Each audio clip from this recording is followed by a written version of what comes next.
I just wanted to talk about this book. It's a narrative of the life of Frederick Douglass by Frederick Douglass. It's a story from Frederick Douglass, who was a slave and grew up as such in plantations in South USA. And after that, he also was in Baltimore, in other places. But eventually, he managed to escape. And there is a key moment in this book where he learns to read and write, which is presented as the trigger, the one aspect, the one action that changes his situation. The moment he becomes free in this book is not when he escapes, but the moment he learned to read and write. And I'll get back to that, but yeah, I thought that was incredibly interesting, and I loved the way it was written, and I agreed with his reflections on that. But also, this was an incredibly intense and enjoyable read. It's just a very well written book, which when you realize halfway through the book that it was written by someone who taught himself to read and write at the age of like 15, something like that. It becomes even more incredible that this book exists, not only because of the historical context of his author, where he grew up, and just how all the hardships that he had to go through to get to this and to the book's conclusion, but also because of its literary value. I went into this book expecting a historical account, on first person, which is something I had never experienced. I have watched movies, I have done some reading, but this is the first-hand historical account of slavery in the U.S. that I have ever read, and that was the reason. That, and also that Steve Donaghy recommended it, and I always, when I can, I always read whatever he recommends.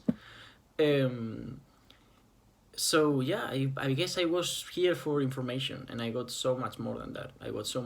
This is not just moving. This is just a really good book. Even if this was fiction, this would still be completely worth reading. I loved it. I loved it cover to cover. It's incredibly brief for all it carries. It has very interesting biblical reflections, critiques on religion, reflections on slavery. It definitely Frederick Douglass had like a really lucid eye into looking into his own world and seeing the things that were wrong with it. For example, when he reflects about how slaves would celebrate or would even argue between them who was more loved by their slaveholder, who was the best slaveholder, because he explores the tragedy in that, and how when a slave goes singing happy to the great house because he's been given a great responsibility and he's proud of that, but as a slave he's just being given a job that requires more trust from the slave owner, and how they would go singing to the great house. And he speaks that he basically tells that in the North people uses the songs of the slaves as arguments to say that they were happy or anything like that, and he says that there is nothing sadder than a singing slave. There is nothing more sad than a slave that is singing, walking towards the great house. And that reflection is, for example, just incredible. Like I think it's amazing that in being on that situation, someone would have the lucidity to realize that.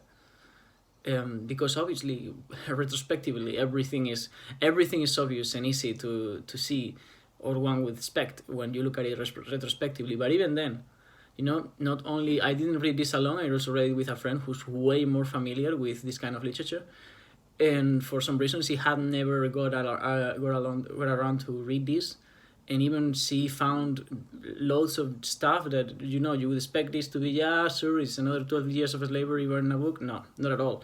This book is just I couldn't recommend it more. It's definitely, yeah, that's all I'm gonna say.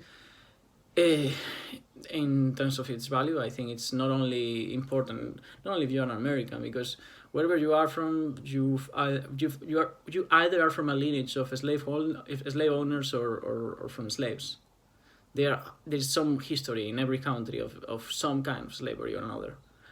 And for that reason, there's also a historical value on this. But like, if you can get to understand that and read a book that reflects on all of that, and that at the same time is well written, I think that's, what else could you ask for, right? That being said, there is a moment of inflection that for me was like my favorite part of the book is just 2 chapters in which basically he realizes that among slave owners there is this consensus that they should not let slaves learn to read. And I thought that was incredibly interesting, and I do think that learning to read and write, as he himself says, is really what made him free. I think that Frederick Douglass became free way before he escaped to New York. He became free the moment he learned to read.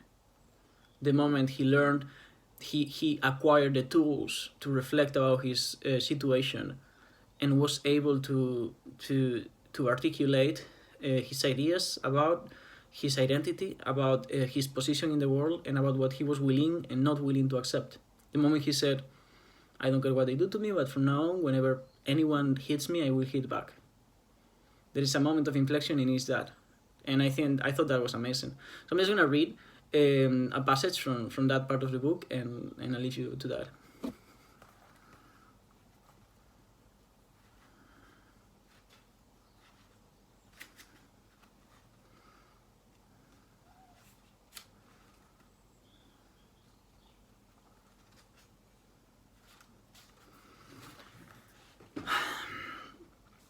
So yeah, basically Mrs. Salt and Mr. and Mrs. Salt were basically the ones that the slave owners, the masters of Frederick Douglass in this moment of the book, of his life. And basically Mrs. Salt was teaching Frederick Douglass to read, and then Mr. Old just stepped in and realized that she was teaching him to read, and he said that it was unlawful, now I'm reading, as well as unsafe to teach a slave to read. To use his own words further, he said, if you give a nigger an inch, he will take an ell. A nigger should know nothing but to obey his master, to do as he is told to do. Learning would spoil the best nigger in the world. Now, said he, if you teach that nigger, speaking of myself, says Frederick Douglass, how to read, there would be no keeping him. It would forever be unfit to be a slave. He would become at once unmanageable and of no value to his master. And from hearing this, both from being given the basics by Mrs. Holt, and from hearing that he is forbidden for very specific reasons, he would become of no value to his masters, he would be unfit to be a slave. From hearing this, Frederick Douglass realizes in that moment, whether it was in that specific moment consciously or unconsciously, but there was a moment of something triggered there, and he says, from that moment I understood the pathway from slavery to freedom. And it was like, there's definitely, the book is his life as a slave, and that part after this moment, he's becoming a free man, or he's realizing that that's the status that he should have, whether or not he had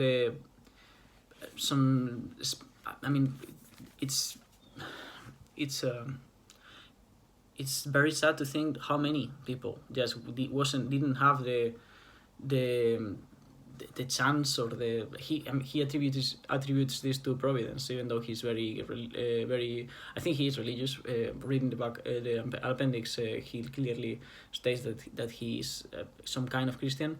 He's very critical with Christianity and everything, but like at the end of the day, he still attributes to Providence that he was given possibility to escape and to become what he would be later in life, an activist, an abolitionist, a word abolitionist that he did not know for most of his life what it meant, and no one would tell him, and you get to read how he finds out, and it's just so real and just amazing to read.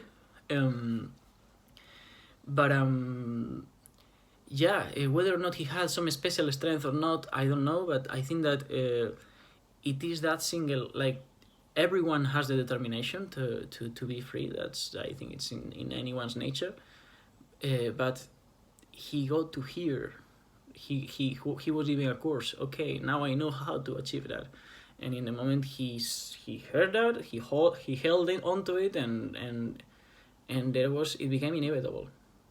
His freedom became inevitable, whether physical or not, whether he would get to escape to New York or not. In that moment, it was not decided, but he himself became free, and that's my opinion. Obviously, this is just a completely subjective commentary. I recommend this so much. It's whatever I say, it's not spoiling this book. It's just really nice. It's definitely one of the best books I've read this year. So yeah, that's it.